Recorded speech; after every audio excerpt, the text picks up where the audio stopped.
देखा था कि कैसे सबसे पहले इंट्रोडक्शन करना है, फिर मेन बॉडी लिखना है, लास्ट में हमारा उसका कंक्लूड जो स्टोरी को करना है। बेसिकली स्टोरी लिखने का भी एक स्ट्रेट पैटर्न होता है, ऐसे ही कुछ भी रैंडम नहीं लिखते ले जाना है। उसमें 200 to 250 वर्ड्स में लिखना होता है, लेकिन उसको भी। तो इस वीडियो में मैं अपना एक्सपीरियंस शेयर करूँगा जो मेरे टीचर्स ने बेसिकली मेरा गलती निकाला था, जो भी उसको मैंने ठीक किया था। मेरा जो यूनिट टेस्ट में मार्क्स आता था पहले स्कूल के, या फिर जो प्री बोर्ड बस, या फिर जो हमारा टर्म 1 होता है एग्जामिनेशन, उसमें जो मेरा मार्क्स कम आया था, बहुत ही कम आया था। उसका गलती अपन सुधार के कैसे वहाँ तक पहुँचे थे जब 90 से ज़्यादा 100 आ गया था इंग्लिश में। तो इस वीडियो में मैं इसको एक्सप्लेन करूँगा how I was able to achieve that kind of marks. इतना ज़्यादा मुश्किल होता नहीं है, आप भी अचीव कर सकते हैं इस मार्क्स को, ज़्यादा कुछ मुश्किल होता नहीं। इसमें कुछ सेट ऑफ चीज़ें हैं जिसको आपको ध्यान रखनी होंगी एग्ज़ाम देते टाइम भी। और जो हमारा 3 सेक्शन होता है, रीडिंग वाला सेक्शन, सेकंड होता है जो हमारा राइटिंग और ग्रामर वाला सेक्शन, और थर्ड लिटरेचर वाला सेक्शन। तीनों का ही तीनों को अलग अलग तरीके से सॉल्व करना पड़ता है। बेसिकली तीनों में बहुत अलग अलग टाइप का क्वेश्चन बनता है, लेकिन टाइप ऑफ क्वेश्चन फिक्स्ड है। बेसिकली जो पहला रीडिंग सेक्शन है उसमें पैराग्राफ टाइप आता है, जो कि सबसे ईजी लगता है बच्चों को। लेकिन बेसिकली वो सबसे ईजी लगता तो है, लेकिन उसका जो राइटिंग है करते हैं अपन, उस आंसर राइटिंग जो करते हैं उसमें टीचर हमको फुल मार्क्स दें। जो हमारा फुल मार्क्स अचीव हो वो होना उतना भी मुश्किल नहीं है और उतना आसान भी नहीं है जितना हम समझते हैं, क्योंकि उसमें सिर्फ आंसर चिपका देना इज़ नॉट द सोल्यूशन। जो हमारा चिपकाने वाला आंसर हो जाता है, उसमें पैराग्राफ जो भी लिखा हुआ है उसको उठा के एकदम से उस आंसर के नीचे चिपका देना, उससे मार्क्स हमारा कट सकता है, उससे मार्क्स हमारा घट सकता है। इसलिए आप मेरे अकॉर्डिंग जो रीडिंग सेक्शन में करना चाहिए वो आंसर देने से पहले क्वेश्चन का जो लैंग्वेज समझ लें, क्वेश्चन जहाँ से स्टार्ट हो रहा है, क्वेश्चन क्या पूछ रहा है क्वेश्चन बेसिकली। तब क्वेश्चन में से भी कुछ सेंटेंस, कुछ वर्ड्स उठा के वहाँ लिख सकते हैं, और वो लेंदी नहीं होना चाहिए। वो जो भी पैराग्राफ वाला जो आंसर होता है उसमें लिखा होता है 20 वर्ड्स 40 वर्ड्स जो भी आपको दिया होगा, जितने भी वर्ड्स में लिखने का उसमें ही लिखने का कोशिश करिए, एक्सीड करने का कोशिश मत करिए, क्योंकि उससे क्या होता है, टीचर जो एग्जामिनर होता है उसको चेक करने में उतना मज़ा नहीं आएगा और बोरिंग लगेगा बेसिकली। और उसको साफ़ सुथरा लिखना तो सबसे इम्पॉर्टेंट है। राइटिंग बेसिकली आप सुधार नहीं सकते अभी, लेकिन आप साफ़ सुथरा लिख सकते हैं। साफ़ सुथरा लिखना he is more important, writing उतना ज़्यादा इम्पॉर्टेंट नहीं। बहुत सारे मेरे जो क्लासमेट्स भी थे उसमें से बहुत सारा जो भी थे उनका उतना राइटिंग अच्छा नहीं हुआ करता था, लेकिन उनका मार्क्स बहुत ही अच्छा था। उनको भी 95-96 ऐसा मार्क्स आया था इंग्लिश में, क्योंकि वो साफ़ सुथरा लिखे थे और फिक्स्ड पैटर्न फॉलो किए थे, और स्पेसिफिक क्वेश्चन के लिए स्पेसिफिक पैटर्न फॉलो किए थे। ऐसा नहीं था कि सब में एक ही चिपका दिए सब कुछ। जैसे कि पैराग्राफ राइटिंग के बारे में मैं बोल रहा था, पैराग्राफ राइटिंग में सबसे ज़्यादा इंपॉर्टेंट होता है उसको साफ़ सुथरा लिखना और टू दी पॉइंट लिखना। उसमें कुछ अपना घसर नहीं बजाना, उसमें भसर नहीं बजाना, उसमें उसका पूरा एकदम खराब नहीं करना आंसर, मतलब पूरा का पूरा चिपका के उसमें लिख देना, ऐसा नहीं होना चाहिए। उसमें भी थोड़ा आप अपना दिमाग लगाएं, उसमें थोड़ा अपना लैंग्वेज जोड़ें, और जो क्वेश्चन पूछा है उसी के रेलेवेंट आंसर होना चाहिए। ज़्यादा इधर उधर भटकना नहीं है उसमें, और जितना वर्ड दिया है उसमें ही लिखना है। ये था पैराग्राफ के लिए। पैराग्राफ में भी कई काइंड्स ऑफ क्वेश्चंस उसमें आ जाते हैं। बेसिकली उसमें से कोई क्वेश्चन ऐसा होता है जिसमें हमारा जो सिनोनिम्स और एंटोनिम्स वाला क्वेश्चन भी आता है। बेसिकली एक वर्ड उसी पैराग्राफ में से उठा के दे देगा, बोलेगा इसका सिनोनिम्स या एंटोनिम्स बताना है। वो ज़्यादा मुश्किल नहीं होता है, उसको आप आराम से कर सकते हैं with the help of paragraph as well, और कुछ अपना दिमाग भी लगा सकते हैं उसमें। और आप इस पैराग्राफ वाले सेक्शन को, यानी जो हमारा पहला सेक्शन है रीडिंग वाला, इसको बड़े ही आराम से कर सकते हैं। सेकेंड जो सेक्शन आता है वो भी बहुत ही इंपॉर्टेंट है, और वो 30 मार्क्स का मेरे जब मैं दिया था एग्ज़ाम उस टाइम हुआ करता था, अभी भी है, काफ़ी वेटेज है उस सेक्शन का। और रीडिंग सेक्शन के बाद one of the important section है हमारा ग्रामर और राइटिंग वाला। राइटिंग में बेसिकली कुछ चीज़ें हैं, फॉर एग्जांपल इनफॉर्मल लेटर वाला जो चीज़ है, आर्टिकल राइटिंग कैसे करना है। इनफॉर्मल और फॉर्मल दोनों के लिए मैं क्या किया था, मैंने जब उस टाइम प्रिपरेशन जब मैं कर रहा था, स्टोरी राइटिंग हो या फिर इनफॉर्मल फॉर्मल लेटर हो, मेरे टाइम जो भी आया करता था, अभी भी ये सब पैटर्न फॉलो होता है। इसमें से जो भी आपको सिलेबस में है उसको आप देखें और उसको समझें।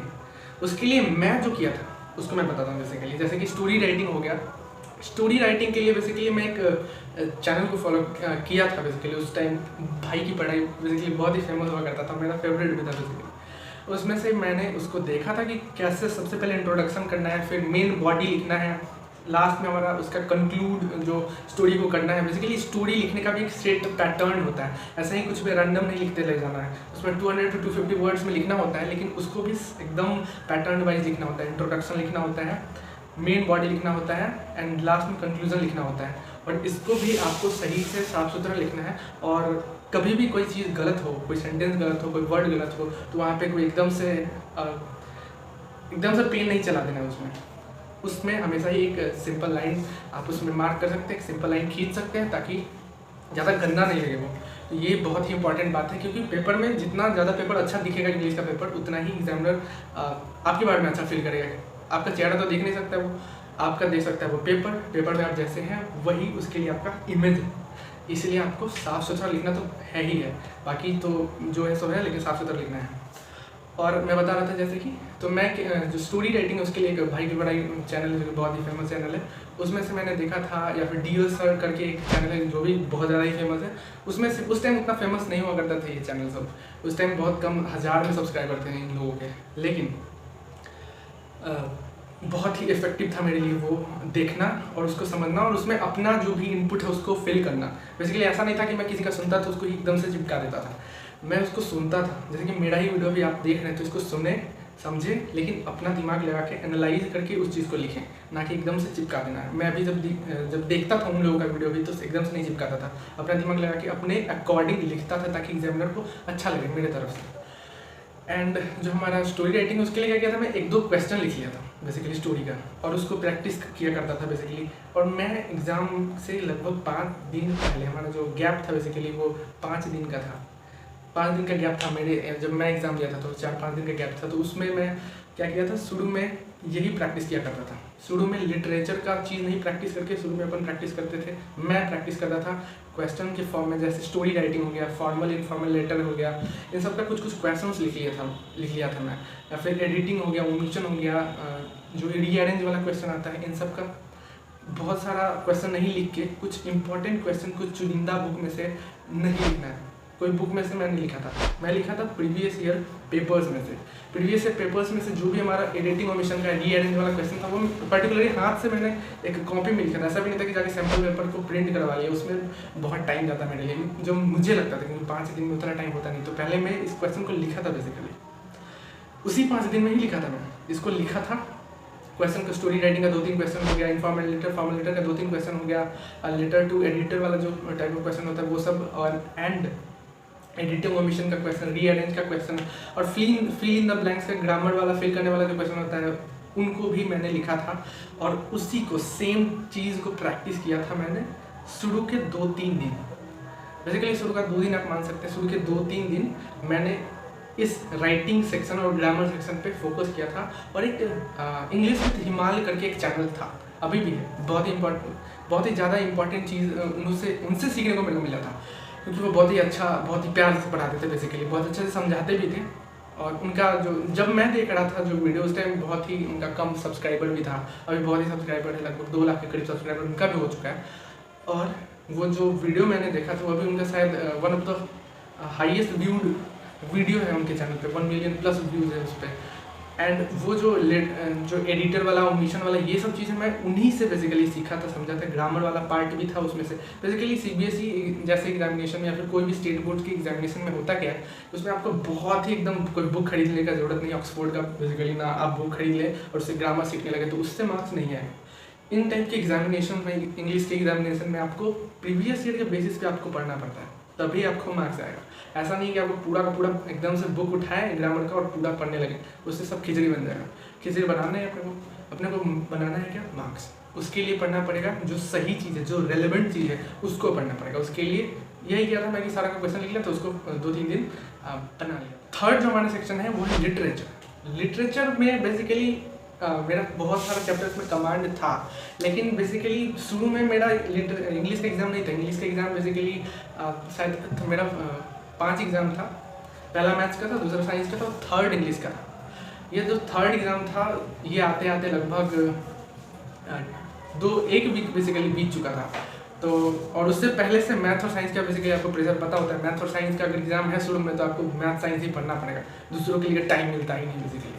इसलिए इंग्लिश के लिए अपन क्या किए थे कि वीडियो के फॉर्म में उन 5 दिन में वीडियो के फॉर्म में अपन रिवाइज किए थे।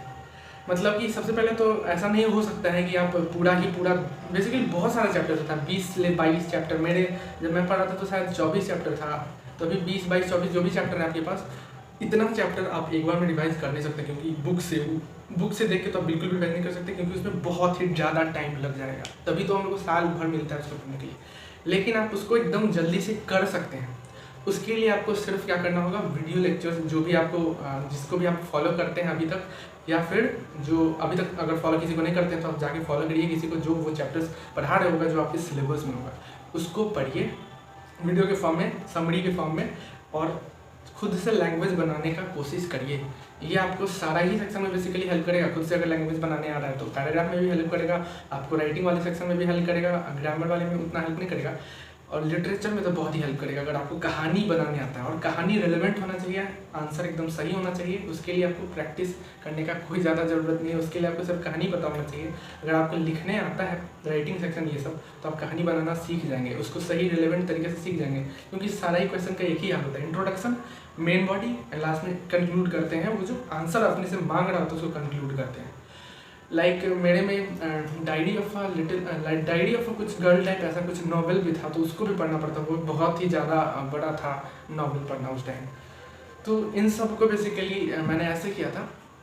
और जो लास्ट का लिटरेचर सेक्शन है उसमें सिर्फ मैंने देखा था वीडियोस के फॉर्म में, जो भी मैं फॉलो करता हूँ उसे बेसिकली मैं भाई की पढ़ाई फॉलो किया करता था। उसमें ज़्यादा वो लिख के तो नहीं बताते हैं, लेकिन पिक्टोरियल फॉर्म में, पिक्चर के फॉर्म में बताते हैं, तो कहानी मेरे दिमाग में आ जाता था और मैंने पढ़ रखा था। बेसिकली कहानियों को पढ़ रखा था, और लिखने आता है बेसिकली मेरे को, इंग्लिश में लिखने आता था। और इसको लिखने के लिए मैं जो लिखने आया, बेसिकली ऐसा नहीं है कि जन्म लिया और उस टाइम से लिखने आता, ऐसा कुछ नहीं है। लिखने के लिए बेसिकली मेरे को अपनी गलतियों से सीखना पड़ा था।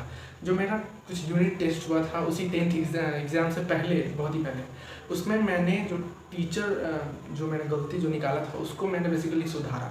बहुत सारा चीज़ ऐसा होता था जो मैं गलत तरीक़ा से लिखता था।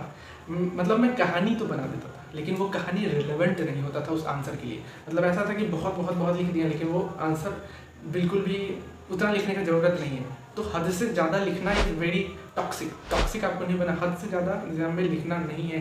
इन बोर्ड एग्जाम्स में बेसिकली हद से ज़्यादा नहीं लिखना होता है। आपको जितना बोला गया है उतना ही लिखें और उसको रेलिवेंट बनाएं। ये होता है बेसिकली बोर्ड एग्जाम में मार्क्स लाने का फंडा। और रिप्रेजेंटेशन के बारे में बात करूँ, लास्ट में मैं रिप्रेजेंटेशन के बारे में बात कर सकता हूँ। रिप्रेजेंट में ऐसे किया था, जो पेपर था बेसिकली वो वर्टिकल पेपर हुआ करता है, अभी भी वर्टिकली होता है बेसिकली। तो आपको क्या करना है, एक तरफ जो लाइन खींच के आपको सिर्फ आंसर लिखना है। पूरा मैं जो लिखा था उस टाइम ANSWR पूरा आंसर का लिखा था। ऐसा नहीं था ANS मार के लिख दिया, ऐसा नहीं था। आंसर लिखा था, उससे पहले ऊपर में सेक्शन लिखा था, सेक्शन A है, B है, C, जो भी आपको ऊपर में सेक्शन लिखा था। मैं अच्छे से बॉक्स में बेसिकली सेक्शन बना के मैं लिखा था। और आंसर के बाद उसका नंबर, जो क्वेश्चन है उसका नंबर, एंड आगे आपको आंसर लिखना है। एक आंसर लिखने के बाद 2 लाइन छोड़ना है। ये बहुत ही इंपॉर्टेंट चीज़ था जो मैं समझता हूँ कि मैंने किया था। 2 लाइन छोड़ना, इससे साफ लगता है देखने में, और देखने में अगर साफ लगेगा तो एग्जामिनर उसको देखेगा।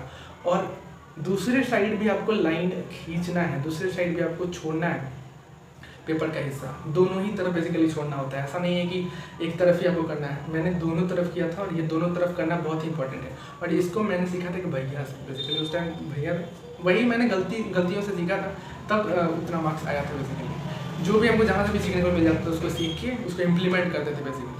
तो वो जो चीज़ था वो मैं अभी बता रहा हूँ आपको, ताकि आपको, अगर आपको सीखने को नहीं मिला तो अभी आप जान लें उस चीज़ को कि आपको इधर भी लाइन छोड़ना है और इधर भी लाइन छोड़ना है। और आंसर पूरा ANSWR करके पूरा लिखना है। 1 क्वेश्चन नंबर है या 2 जो भी है उसको लिखे, एंड देन स्टार्ट करें, 2 लाइन छोड़े, अगला क्वेश्चन लिखे, अगला आंसर लिखे। ऐसा ही करते जाना है सब में, और सेक्शन वाइज सब कुछ लिखना है।